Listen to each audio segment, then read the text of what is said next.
12:36 আমরা আগুন নিয়ন্ত্রণে আনি এবং আমার এই আগুন নিয়ন্ত্রণে ফায়ার সার্ভিসের 48টি ইউনিট কাজ করছে এবং এছাড়াও আমার ডানে দেখতে পাচ্ছেন সেনাবাহিনীর পানির বাউজার ইউনিট, এমপি ইউনিট এবং সৈনিক, প্রায় বিভিন্ন পদের সৈনিক 200-এরও অধিক, 46 পদাতিক ব্রিগেড সহ কমান্ডার এখানে হাজির আছেন। এছাড়াও বিজিবি, পুলিশ, মিডিয়া এবং ওয়াসা অনেক সংস্থা আমাদের সাথে কাজ করেছেন। এখানে আপনারা দেখতে পেরেছেন যে ইতিমধ্যে আমরা আগুন নিয়ন্ত্রণে এনেছি।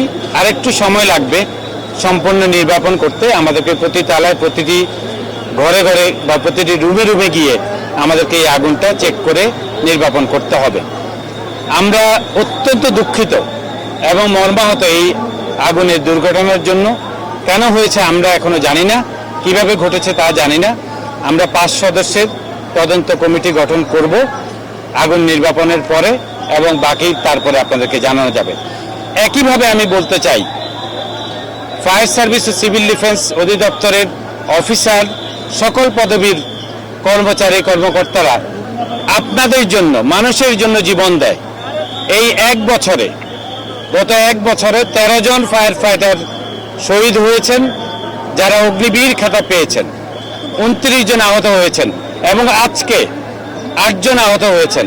আপনারা যদি একটু আমার এই পিছনে বিল্ডিং এর দিকে দেখেন, কেন বা কারা ফায়ার সার্ভিসের উপরে আঘাত হানলো আমার বোধগম্য নয়। কারা করেছে, কেন করেছে? আমি তো আপনাদের জন্য জীবন দিচ্ছি। আমি মিডিয়া আপনাদের মাধ্যমে জনগণকে বলতে চাই, ফায়ার সার্ভিস সকল দুর্যোগে আপনাদের পাশে সবার আগে। তারপরে কেন আমার উপরে এই আক্রমণ, কেন এই আঘাত ফায়ার সার্ভিসের উপরে? আমার প্রশ্ন আপনাদের উপরে। আমরা তো আপনাদের জন্য জীবন দিচ্ছি। আমি যে ক্ষয়ক্ষতি হয়েছে কতটুকু সেটা আমরা তদন্তের পরে আপনাকে বলতে পারবো। আমি শুধু এতটুকু বলতে চাই, সর্বোচ্চ পর্যায়ের মাননীয় প্রধানমন্ত্রী সহ স্বরাষ্ট্র মন্ত্রণালয়ের মন্ত্রী মহোদয় এবং অন্যান্য সকলেই আজকে আমরা এখানে হাজির থেকে আগুন নির্বাপন করছি। আপনারা দেখেছেন সকাল থেকে। আমি সকাল 6:30টায় এখানে এসেছি। আগুন খবর পাওয়ার পর বেরিয়ে এসেছি, যেহেতু আমার হেডকোয়ার্টারের কাছে। আমি চাই এটা সুষ্ঠু তদন্ত ইনশাল্লাহ আমরা করব এবং আপনাদেরকে জানাবো। ধন্যবাদ।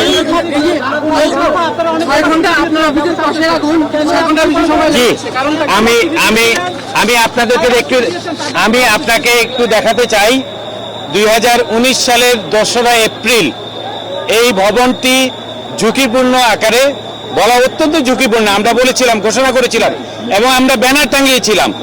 এরপরে 10 বার আমরা নোটিশ দিয়েছি যে এই ভবন অত্যন্ত ঝুঁকিপূর্ণ। ফায়ার সার্ভিস আমার করণীয় যা যা ছিল আমরা করেছি, তারপরেও এখানে ব্যবসা চলছিল।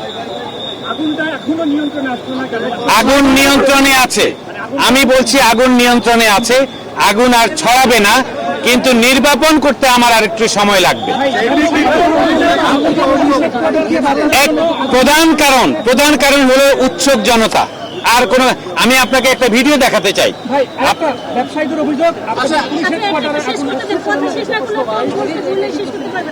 আমি আপনাকে একটা ভিডিও দেখাতে চাই, আপনার ভিডিওটা দেখতে হবে।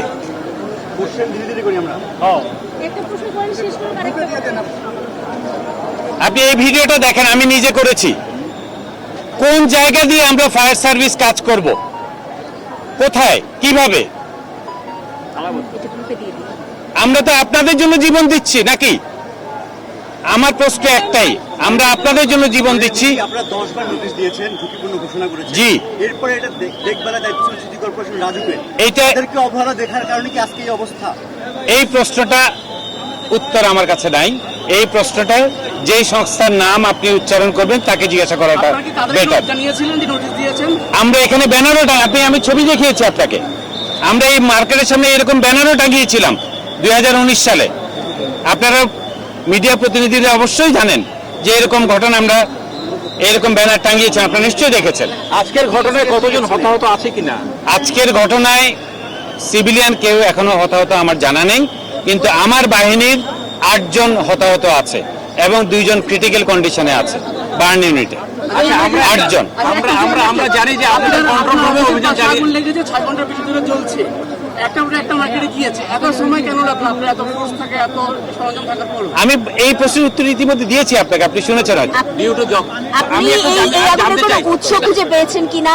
এটা তদন্তের পরে আমরা বলতে পারবো, যে আমরা উৎসটা কেন। এই আগুনটা যখন নির্বাপন করতে গেলেন আপনারা কি কি পর্যায়ে কি কি বাধার সম্মুখীন হয়েছিল একটু যদি বলেন। ভবনের প্রথম বাধা হলো উৎসুক জনতা, দ্বিতীয় বাধা আমাদের পানির স্বল্পতা। আপনি জানেন পানি স্বল্পতার জন্য আমরা সেনাবাহিনী, বিমান বাহিনী, নৌবাহিনী এবং অন্যান্য বাহিনীর সহায়তা নিয়েছি।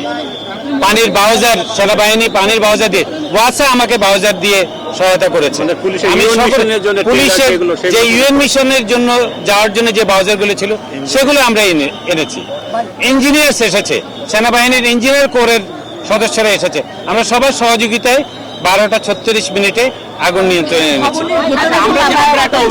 সূত্রটা যে আগুনে ছিল সেখানে ভেতরে ঢোকার সময় আপনারা কি কি ধরনের শুধুমাত্র যে রাস্তার বিষয়টা সেটা না, এরপরে আজকে আমরা এই ভবন নিয়েই কথা বলি, ঢাকা শহর নিয়ে অন্য এক সময় বলা যাবে।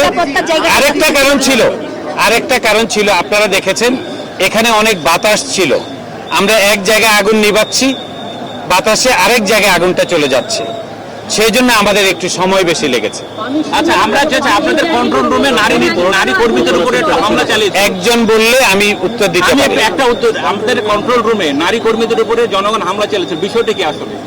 এরকম সেই প্রশ্নই আমি করেছি যে আমার হেডকোয়ার্টার এবং এই মার্কেটটা রাস্তার এ পাশ ও পাশ। আমি ফায়ার সার্ভিসের ডিজি হিসাবে আমাদের সকল কর্মীরা আপনাদের জনগণের জানমাল উদ্ধারে জীবন দিচ্ছি, কিন্তু সেই জানমাল উদ্ধারে যারা জীবন দিচ্ছে তাদের উপরে আজকে হামলা হয়েছে। কেন, কারা করেছে? আমরা আগে তদন্ত করব, আমাদের যে তদন্ত কমিটি গঠন হবে তারপরে আমরা এটা সিদ্ধান্ত নেব।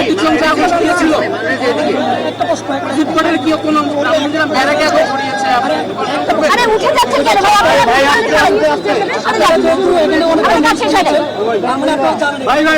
পুলিশ হেডকোয়ার্টারে আগুনের বিষয়টা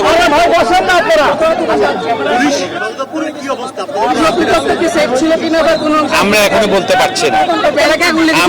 আপনারা শুনেন, বঙ্গবাজারে কতটুকু দোকানপাট ছিল, কতটা ছিল আমার থেকে আপনারা ভালো জানেন। আমার যতটুকু অ্যাকশন এটাই আমি করেছি। আপনারা কি পর্যায়ে থেকে আগুনের তথ্য পেয়েছিলেন? আপনারা কপি নিয়ে যান। আপনারা কি পর্যায়ে থেকে আগুনের তথ্য পেয়েছিলেন? কতটুকু ছড়ানোর পর? আমরা দুভাবে আগুন, একটা নাম্বার থেকে, একটা মোবাইল নাম্বার থেকে এবং 999 থেকে আমরা আগুনের মানে আপনারা কি খবর পর্যায়ে পেয়েছিলাম। পেয়েছিলেন? আগুনটা কতদূর ছড়িয়েছিল তখন? পুলিশ হেডকোয়ার্টার বিষয়টা একটু কনফার্ম করুন। আমরা আশা করি আর 1 ঘন্টার মধ্যে নির্বাপন করব। ধন্যবাদ আপনাদের। পুলিশ হেডকোয়ার্টার বিষয়টা